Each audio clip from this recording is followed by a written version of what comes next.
Osteoxondroz hamımızda var və biz onu müalicə etmirik, düzgün həyat tərzi sürmürük, düzgün hərəkətlər eləmirik. Elə vaxt olur. Mən sizə indi sadəcə olaraq vaxtı azdır, bir hadisə danışmaq istəyirəm. Bizim fəqərə sütunumuzun boyun nahiyəsində birinci boyun fəqərəsi 7 fəqərədən ibarətdir də.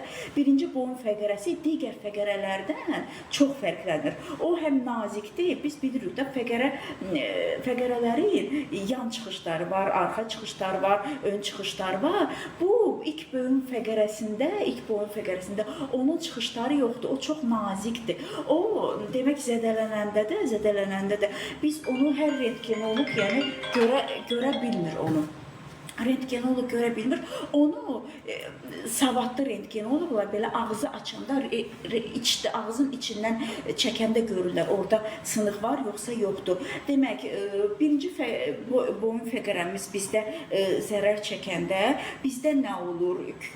Bu tərəfdə, boyun tərəfdə ağrı olur, sonra qollarda keymə olur, hissiyatın azalması olur. Bir qolda, iki qolda da, iki əldə də ola bilər. Amma bu, yəni demək istəyirəm ki, bizim ən həssas yerimizdir, boyun nahiyəmiz. Burada sonra osteoxondrozdan sonra travmalar bir tərəfə, osteoxondrozdan sonra bizdə gəlir kifoz.